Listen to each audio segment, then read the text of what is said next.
paz do Senhor, amados irmãos em Cristo, estamos começando mais um programa EBD, Ensinador Cristão.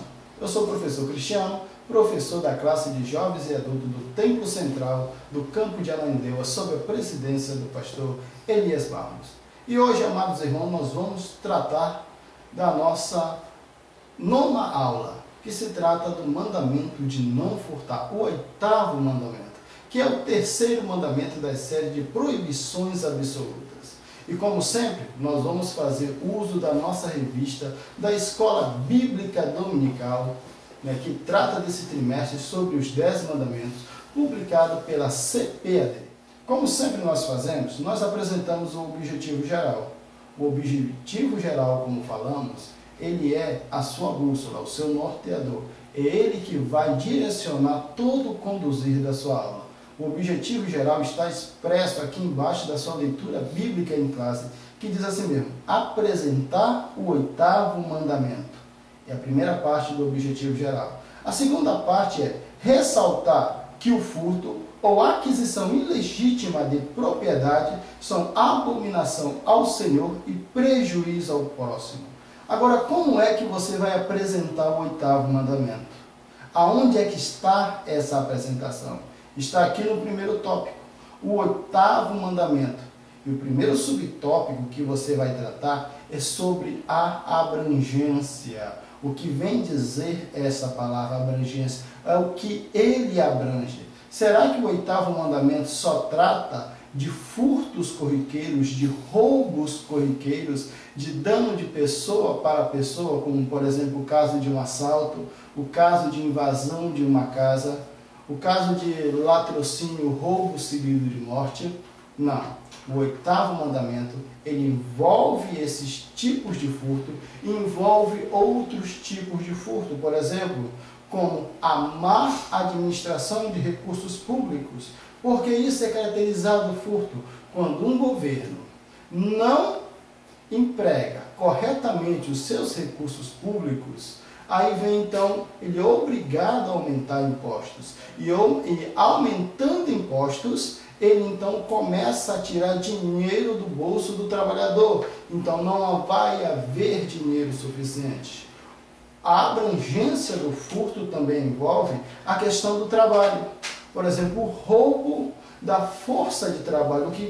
O que vem a ser esse roubo da força de trabalho? É um patrão que paga maus salários ao seu empregador.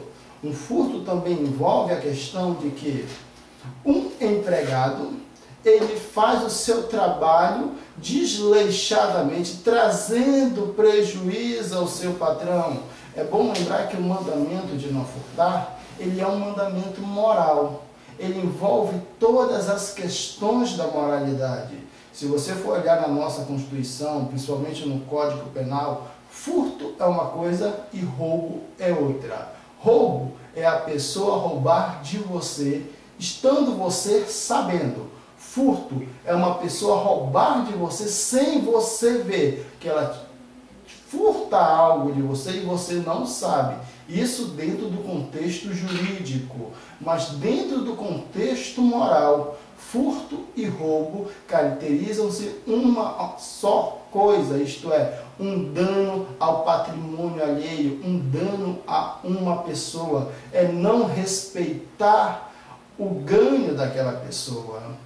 Furto também se caracteriza de alguém não dar para o seu trabalhador o seu direito de descanso, isto é, um dia de lazer, roubar o seu dia de lazer. Por exemplo, aquele funcionário, ele tem um dia de folga e o seu patrão liga para ele assim: olha, hoje está cancelado o teu dia de folga, tu vai ter que trabalhar. E constantemente ele fica cancelando o dia de folga desse trabalhador. Ele está furtando desse trabalhador o seu dia de lazer. Na anuência, ele diz: olha, eu vou te pagar por este dia. Muitas vezes é melhor não receber e gozar um dia de lazer, um dia de descanso. É bom lembrar que a abrangência do 8º mandamento, o mandamento de não furtar, quando ele determina que nós não devemos furtar, ele está dando uma ordem, que nós devemos trabalhar. Mas o trabalho ele tem que ser algo prazeroso. ele tem que ser algo que traga benefício ao homem. Ele não pode ser viver para o trabalho.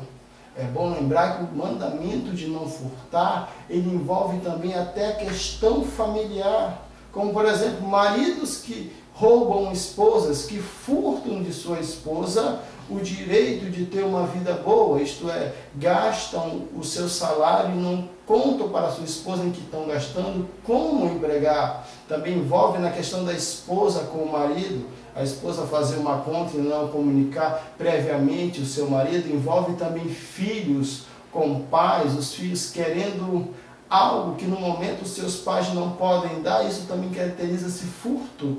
E também envolve a questão de pais com filhos. Os pais negarem ao filho uma qualidade de vida decente, pensando em gastar o seu salário, o seu dinheiro, somente com aquilo que a Bíblia chama que não é pão. Então a abrangência, ela envolve muito mais do que uma questão superficial de furto, de mera aquisição. Envolve também todo uma qualidade de vida, é privar alguém de uma qualidade de vida, é privar alguém de que se viva bem. O objetivo do 8º mandamento, qual é o objetivo? É a pacificação, pois uma sociedade cuja o fundamento econômico está alicerçado no furto, isto é, no ganho ilícito, não é uma sociedade que vai ser justa, não é uma sociedade que vai ser próspera, não é uma sociedade que vai ter paz social. Veja que o furto, ele está entrelaçado em várias questões. Quando o Senhor Deus diz na sua palavra, não furtarás, ele está querendo dizer que cada um deve respeitar a propriedade do outro. Cada um deve respeitar aquilo que é do outro. Veja, a questão aqui não é você não ter bens, a questão aqui não é você não enriquecer, a questão aqui não é você progredir na vida, a questão aqui é que você progrida na vida, mas de forma lícita, com um ganho honesto, sem prejudicar ninguém, sem armar alguma coisa que você queira fazer que não tenha qualidade. Veja que para evitar o furto, tem a questão da moral. Por exemplo, nós temos o Código de Defesa do Consumidor, que trata sobre a questão do furto da qualidade do serviço ou do furto da qualidade de algum produto. Por quê? Porque aquela pessoa empregou um bem seu, empregou um dinheiro seu que foi ganho com muito custo, e uma terceira pessoa, isto é, alguém que deveria prestar o serviço, não prestou um serviço com qualidade, só ficou interessado em ganhar o dinheiro daquela pessoa, sem dar-lhe o devido respeito, isto é, sem respeitar a sua propriedade, sem respeitar o seu trabalho, sem respeitar o seu suor.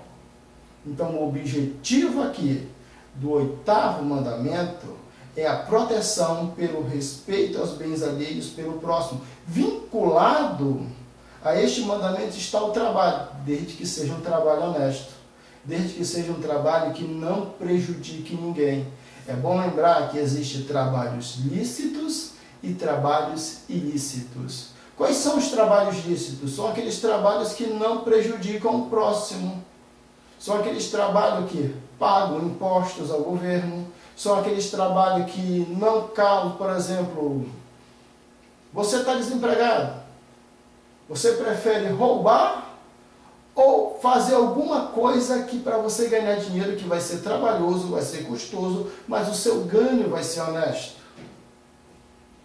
Ele está avisando que o 8º mandamento, ele está dizendo no seu objetivo, que você, não importa qual trabalho que você vai exercer, desde que esse trabalho seja honesto, desde que esse trabalho não vise prejudicar terceiro, prejudicar o seu próximo. E quais são trabalhos ilícitos? Trabalhos que condenam, por exemplo, pirataria.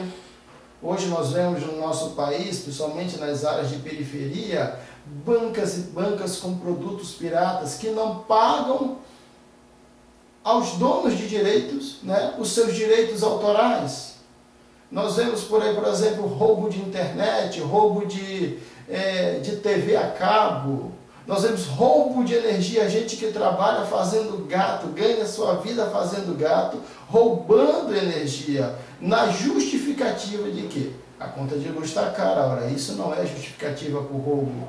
O cristão, ele não pode compactuar com o furto, seja lá de qual forma for. Ele não pode compactuar com nenhum trabalho ilícito.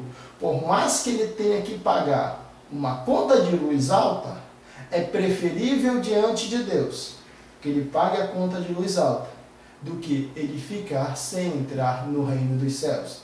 Esse é o objetivo, é mostrar para o homem que ele pode viver de modo lícito, sem prejudicar o seu próximo. E qual é o contexto? O contexto aqui, ele é social e etimológico. Por que social e cultural? É bom lembrar que no período do Antigo Testamento, a palavra que se emprega por não furtar é ganav. Ganav é uma palavra traduzida tanto como rapto. O que é que estava acontecendo no período do Antigo Testamento, quando foi dado essa ordem ao povo de Israel? Era muito comum naquela época, quando alguém queria ganhar um dinheiro de forma errada, ter um lucro de forma errada, sequestrar o seu vizinho, sequestrar alguém que ele não gostasse e vender a mercadores de escravos. É o caso de José, que foi vendido por seus irmãos a mercadores medianitas e depois revenderam ele aos egípcios. E José mesmo disse, você pode ler a história de José, lá no capítulo 35, ele diz assim mesmo, olha, eu fui roubado da casa de meu pai, eu fui roubado de entre o povo hebreu. Então, o contexto aqui, ele é sociocultural. Mas é bom lembrar que também tem um contexto etimológico. A palavra ganav, o verbo ganav, ele é aplicado de duas maneiras. Primeiro, na questão de furtar bens, tanto inanimados, que são esses bens inanimados da época, ouro, prata, qualquer coisa de valor. Bens animados, que são os animais, boi, ovelha, cavalo, seja lá aquilo que constituía um bem animal, ou uma fazenda inteira que uma pessoa tivesse. E qual é o segundo contexto? O contexto é rapto, sequestro.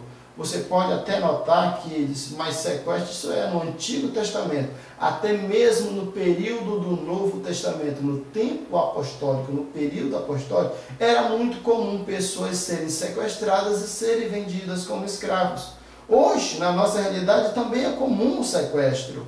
Nós temos o sequestro relâmpago, que pessoas bem de vida, bem abastadas, estão saindo de algum local movimentado e aí eles são sequestrados, são obrigados a dar o seu cartão de crédito, são obrigados a dar a sua senha bancária e eles só são libertos depois que esses sequestradores tiram tudo que está ali na conta dele. Tiram tudo que está ali. Então, o contexto aqui, ele é tanto sociocultural como etimológico. Mas o mandamento, o oitavo mandamento, o mandamento de não furtar, ele não se restringe somente a isso. Porque na graça ele assume um contexto maior, ele assume um contexto moral, ele vai envolver todo e qualquer tipo de forma de ganho ilícito. Seja que você não deva praticar, por exemplo, o roubo, o sequestro, o tráfico de drogas, o tráfico de informações, como é muito comum haver dentro de empresas. Isso é ganado, isso é alguém traficar informações, prejudicar uma empresa em prol da outra.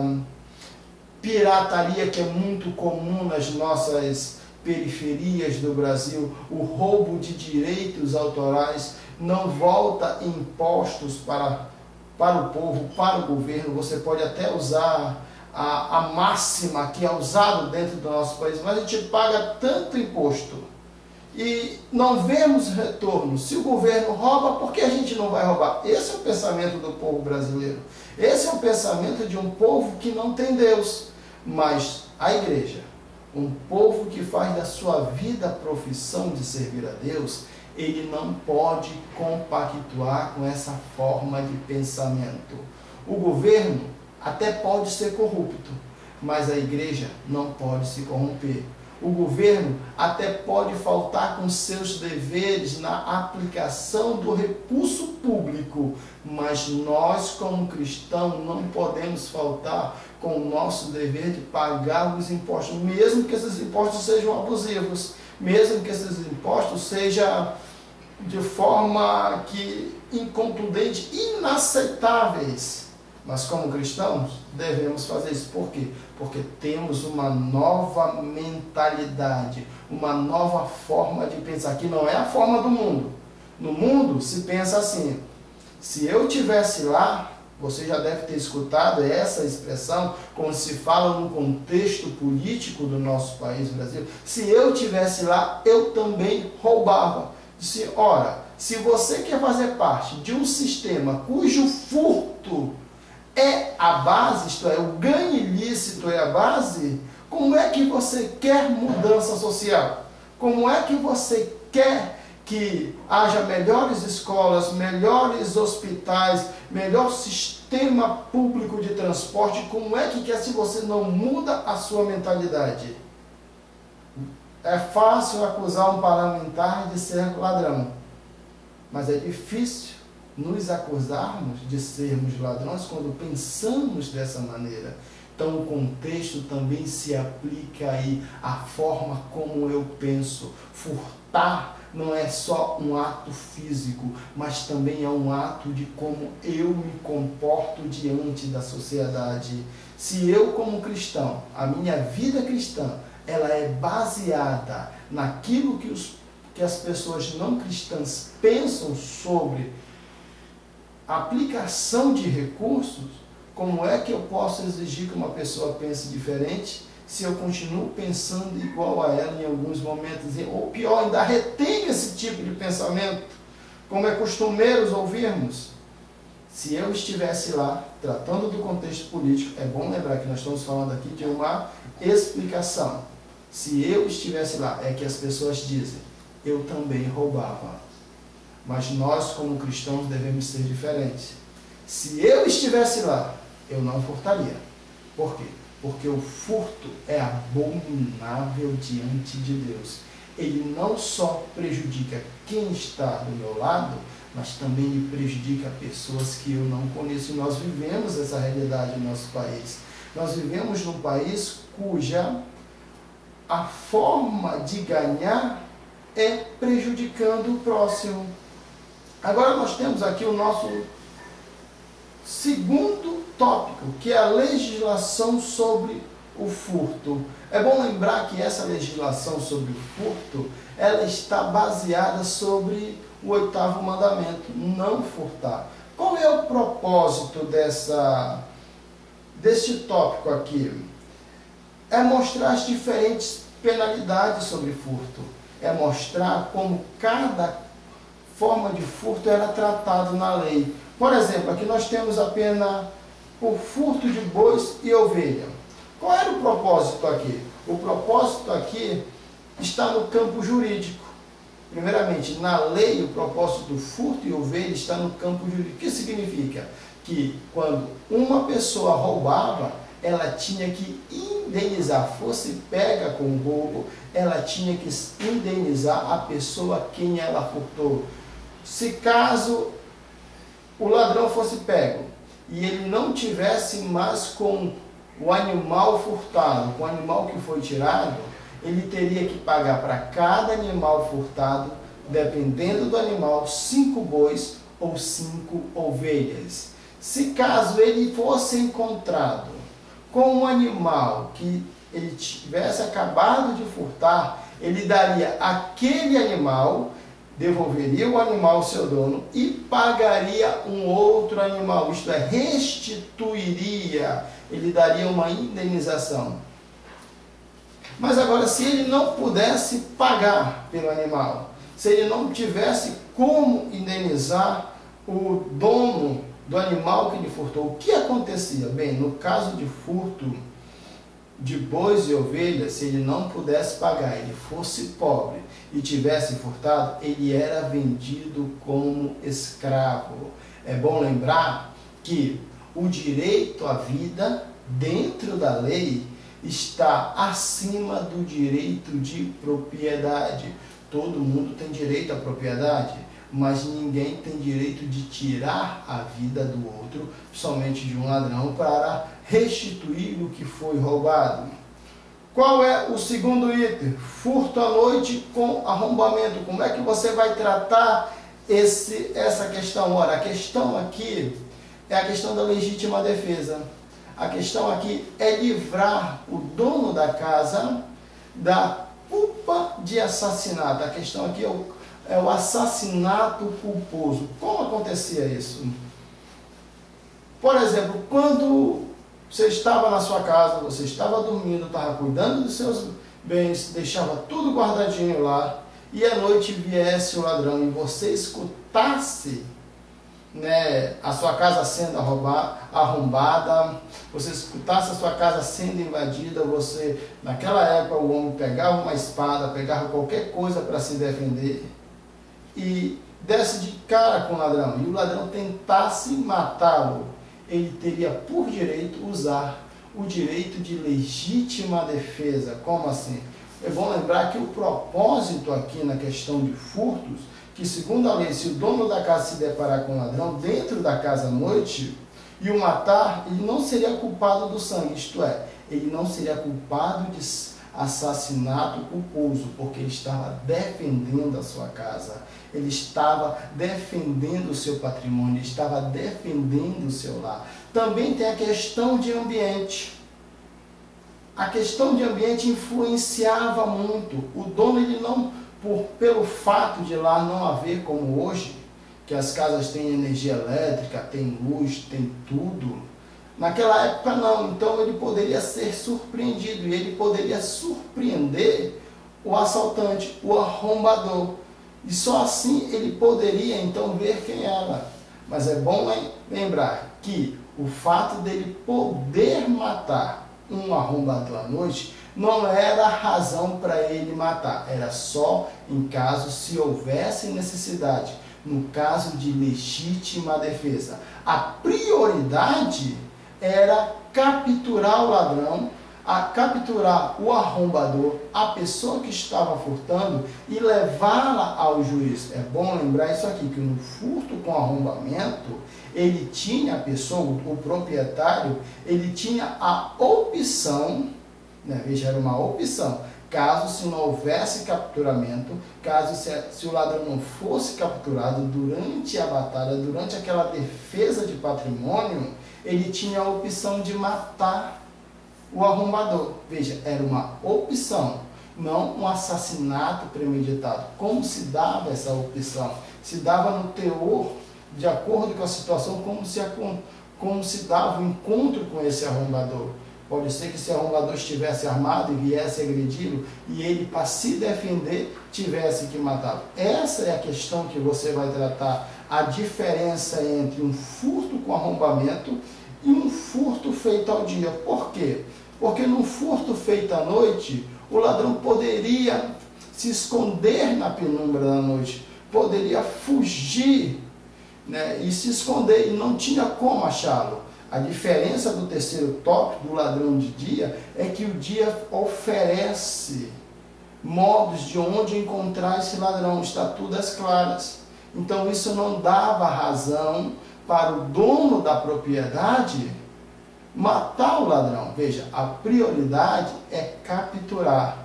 O propósito da lei é que a vida está acima do direito de propriedade. Veja, a lei protege a vida do ladrão. Se ele for apanhado em flagrante durante o dia, o dono da casa será culpado do sangue se o matar. O que ele quer dizer com isso? Veja, ele tem que capturar. De dia, ele tem que ser capturado vivo.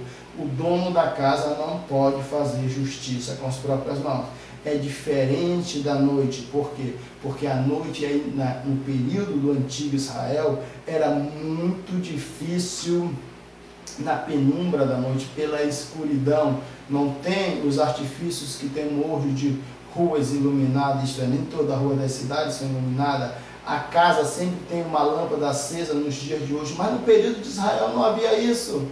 Então isso permitia que o dono da casa, num furto à noite, ele, se não houvesse outra opção, ele matasse o ladrão. E assim ele seria exonerado do crime culposo, do assassinato culposo, da culpa pela morte do ladrão, pela morte do arrombador.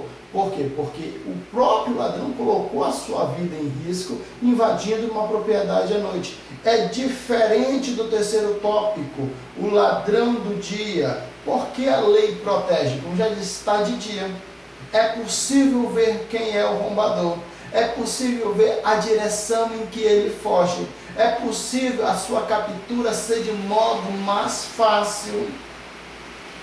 O ladrão capturado, é bom lembrar que no período da lei, quando o ladrão ele era capturado, ele tinha primeiro que pagar uma indenização. Se ele não pudesse pagar a indenização, nós vemos o mesmo princípio na pena por furto de bois e ovelhas, o que acontecia? Ele era vendido como escravo. É bom lembrar que a lei ela prevê indenização. Ela vê restituição, reparo pelo dano causado. Qual é a síntese do segundo tópico? A legislação mosaica não somente punia alguém que furtou, mas protegia a vida do ladrão e fazia com que ele retribuísse suas vítimas, prezando pela paz. O propósito disso era dizer assim, olha, se você tentar furtar, se você tentar roubar de qualquer forma, tentar roubar um boi e uma ovelha, tentar invadir uma casa à noite, tentar roubar durante o dia, você, se for pego, você além de perder a sua liberdade, você vai ter que pagar uma indenização para a pessoa em que você está causando prejuízo.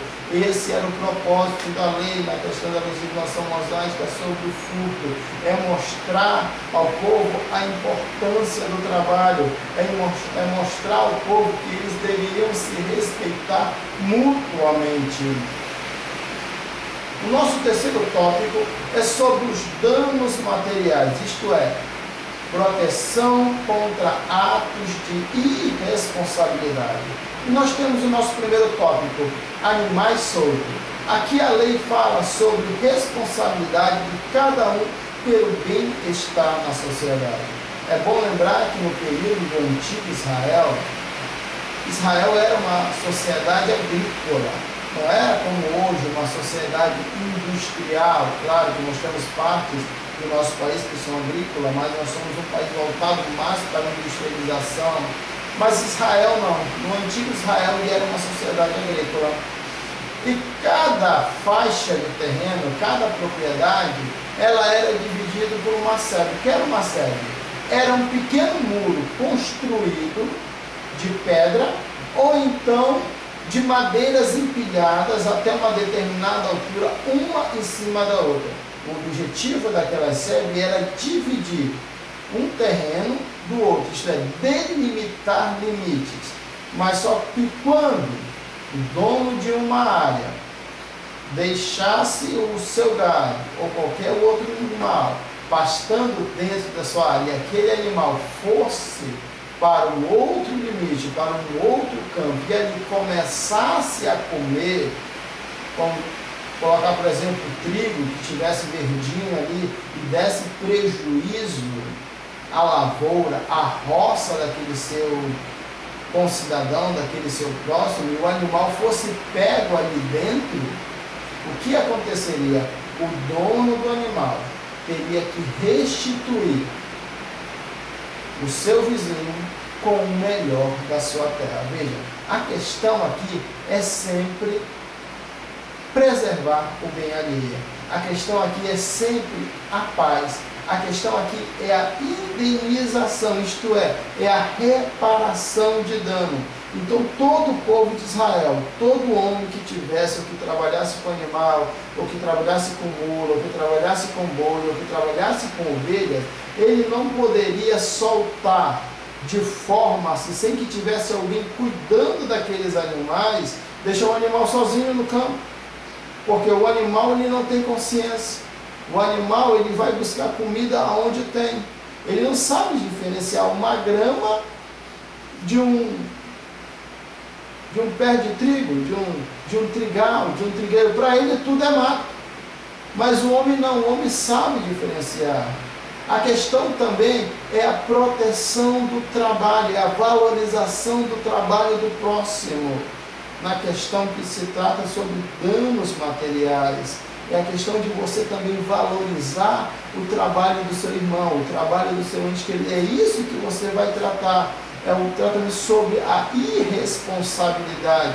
Assim, que por nossa irresponsabilidade, nós não devemos causar dano aos nossos semelhantes.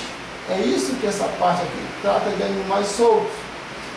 Queimada involuntária. O que acontecia nessa época? Era a limpagem da área de plantação. Como é muito comum hoje, as pessoas fazerem queimadas para limparem roçados.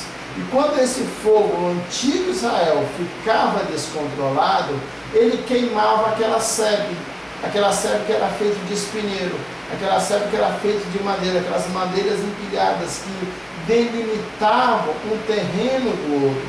O que acontecia? O fogo queimava aquela madeira de espinheiro e também, consequentemente, queimava a plantação do vizinho. O que aconteceria?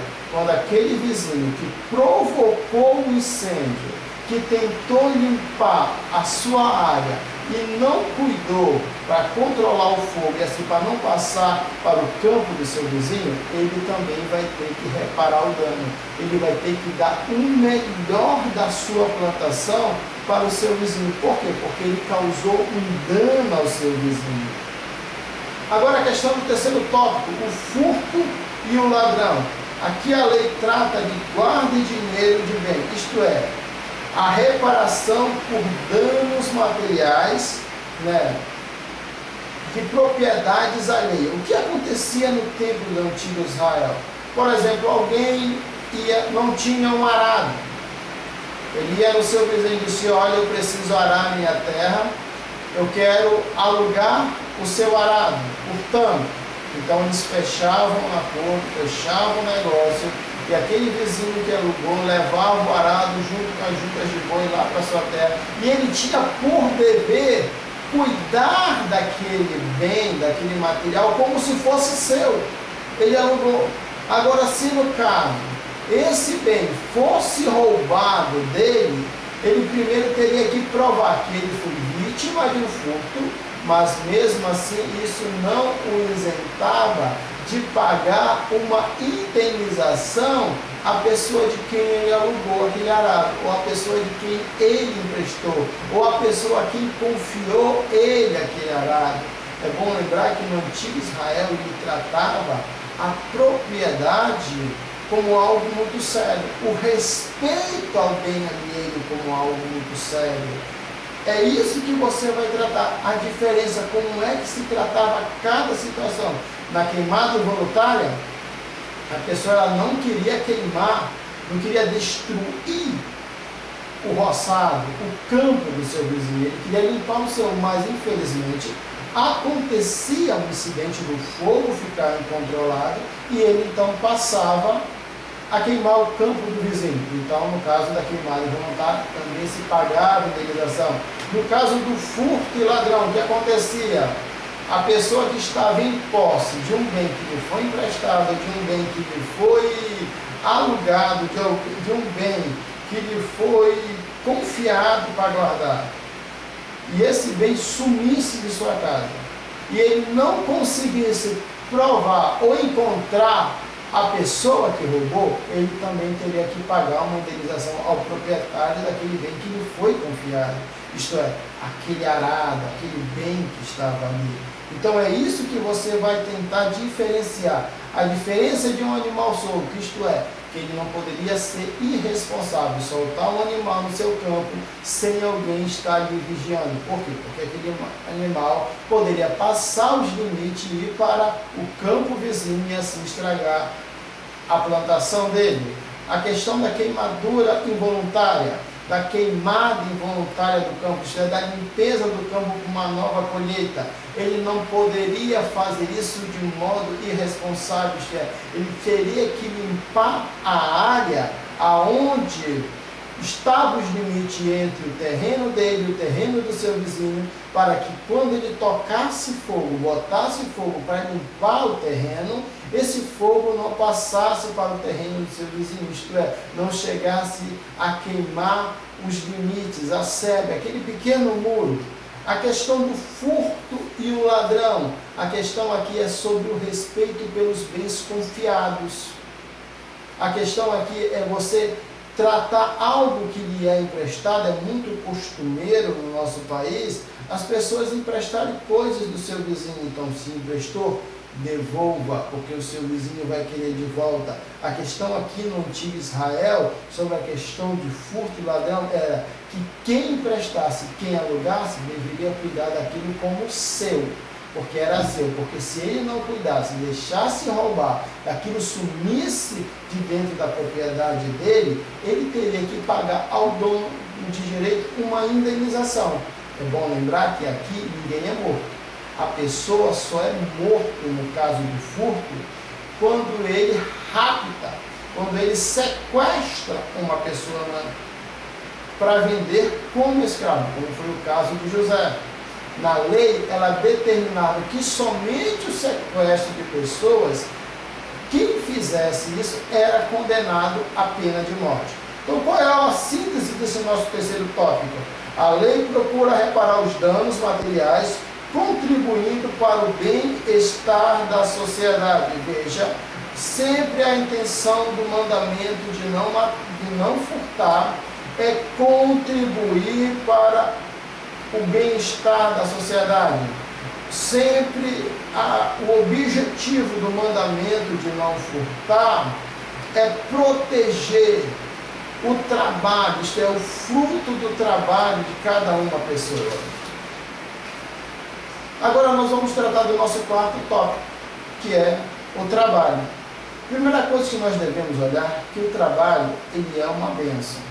Ele foi instituído antes da queda do homem. Deus, quando fez o homem, depois de tê-lo feito, plantou um jardim, fez um jardim na região do Éden, e ali colocou o homem para trabalhar e lavrar. Mas antes da queda, o trabalho ele não era algo cansativo, algo estressante, algo que fadigoso. O trabalho era bom. O trabalho era algo que não consumia o homem. Mas depois da queda, o trabalho ele veio ser algo que consome o homem. É bom lembrar que Deus não amaldiçoou o trabalho. Deus amaldiçoou a forma como esse homem ia trabalhar. Isto é, que a partir daquele momento em que o homem caiu, o trabalho seria para ele algo penoso. O trabalho continua sendo algo gratificante, algo que possa fazer alguém evoluir. Mas o trabalho depois da queda, ele se torna estressante, ele se torna um peso. Mas isso não quer dizer que a pessoa não deva trabalhar, ele deve trabalhar, porque isso é a maldição que Deus colocou sobre o homem. Enquanto nós estivermos vivendo aqui, o trabalho ele vai ser pesado. O trabalho ele vai ser uma forma de... Esse peso, esse estresse vai ser uma forma de mostrar para a gente, dizer, olha, tá vendo? Se vocês não tivessem pecado, se os pais de vocês no princípio não tivessem pecado, vocês não estariam passando por isso. É uma razão esse estresse para nos lembrarmos do melhor de Deus. É uma razão desse estresse para nos lembrarmos também que Deus tinha algo melhor para a gente e nós deixamos. Então o trabalho ele é uma bênção. O que é amaldiçoado não é o trabalho, e sim a fadiga, o estresse. A maldição está aí. A maldição está aqui todos os dias. Nós teremos que conseguir o nosso pão com suor e fadiga. Algo que não era para ser cansativo, algo que não era para ser estressante, agora se torna estressante. É impossível alguém neste mundo viver sem trabalhar. É impossível alguém neste mundo viver sem conseguir realizar alguma coisa. O apóstolo Paulo ele fala que aquele que quiser comer, que trabalhe. O objetivo aqui no nosso primeiro tópico é mostrar que o trabalho é uma bênção. O trabalho ele é gratificante. O trabalho ele enobrece o homem. É muito bom as pessoas conseguirem as coisas com trabalho, com esforço. Por quê? Porque elas vão valorizar cada conquista sua. Agora, aquilo que é conseguido de modo ilícito não é algo que vai ser valorizado. Você dificilmente vê uma pessoa que ganha algo de modo ilícito cuidar bem daquele ganho. Ele gasta, aquilo se vai como água, mas a pessoa que trabalha de modo lícito, ela vai valorizar cada centavo que ela ganha. Ela vai pensar 2 vezes em gastar o seu dinheiro com aquilo que não é pão. Ela vai olhar e dizer, não, esse ganho aqui foi suado, esse ganho aqui foi estressado, esse ganho aqui foi, meu Deus do céu, só eu sei como eu ganhei, então eu devo cuidar bem. Isso que é a bênção do trabalho, é o cuidar do fruto que o trabalho lhe dá, isto é, o seu ganho diário, o seu ganho mensal. Você não vai gastar esse ganho mensal com aquilo que não é pão, com aquilo que não vai edificar a sua vida. O nosso segundo tópico, ele trata dos bens, ele trata sobre a relação de Jesus com os bens, ele trata da relação do cristão com os bens. Por que nós estamos falando disso aqui? É bom lembrar que não existe nenhum problema com a riqueza. Não existe nenhum problema em um cristão ser próspero. O problema está em o cristão amar mais a riqueza do que a Deus. O maior concorrente de Deus neste mundo não é o diabo, é a riqueza. Você pode observar que Jesus fala que nós não devemos ter 2 senhores, ou havíamos de agradar um, havíamos de agradar a Deus e Mammon. Mammon, em grego, é riqueza. Nós vemos que o apóstolo Paulo fala que o amor ao dinheiro, ele é a raiz de todos os males. Veja que ele não diz o dinheiro, ele diz o amor. É quando o homem ama mais a riqueza do que a Deus.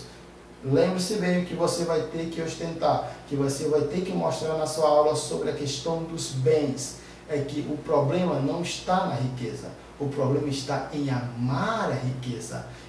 Lembre-se bem que você vai ter que demonstrar que o maior concorrente de Deus neste mundo é a riqueza. Ora, ninguém quer o diabo. Eu não quero o diabo. Se você perguntar para uma pessoa se ela quer o diabo, ela vai dizer não. Se perguntar se ela quer dinheiro, todo mundo vai dizer, queremos dinheiro. Então, o dinheiro, ele é o maior concorrente de Deus neste mundo.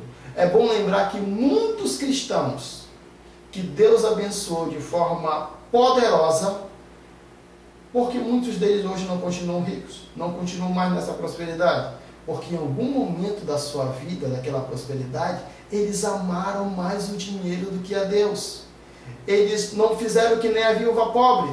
A viúva pobre deu tudo que tinha, mas eles estavam agindo como aqueles homens ricos ali na área da arca. Eles só davam o que sobrava. Isso acontece muito com cristãos que são prósperos. Quando começa a prosperidade entrar na sua vida, eles dão o mínimo. E qual é o mínimo? O dízimo. O dízimo é a menor oferta que você dá para Deus. Eles são incapazes de fazer que nem a viúva pobre, de dar o tudo, mas eles só dão o que sobra. E é por isso que muitos cristãos, quando começam a prosperar, têm uma queda rápida e depois perguntam, Deus, por quê? Disse, olha meu filho, você não prestou atenção, você amou mais a riqueza do que a mim. Para mim você só dava o mínimo. Você era incapaz de ser como a viúva pobre, de dar o seu tudo. Eu não estou dizendo aqui que é para você dar tudo, estou dizendo aqui que é para você ensinar os seus alunos a não amar mais a riqueza do que a Deus. O jovem rico perdeu o reino dos céus, por quê? Ele sabia toda a lei, ele sabia que não devia matar, roubar, adulterar, justiça, tudo isso bem te serve, mas uma coisa te falta: vende tudo que tens, dá aos pobres e vem e me segue. Veja, uma coisa faltava ele, o que era? Amor a Deus. E foi que ele preferiu? Amar a riqueza, amar os bens da terra. Então essa é a questão do nosso segundo tópico. O terceiro tópico aqui do nosso quarto tópico sobre o trabalho é sobre o Novo Testamento, como ele é tratado. Bem, ele é tratado na seguinte forma: na lei, ele cobra indenização. No Novo Testamento, ele cobra mudança de atitude. Aquele que furtava, não furte, antes trabalhe. E também para que ajude os outros na obra de Deus, isto é, ajude os seus irmãos necessitados. Amados irmãos em Cristo, espero tê-los ajudado nessa explanação curta de nossa revista bíblica da escola dominical. Também quero chamar vocês a estar na nossa página no Facebook, Evangelismo Sem Fronteira. E também inscrevam-se no nosso canal. E brevemente estaremos com o nosso site, Evangelismo Sem Fronteira. Fiquem na paz do Senhor.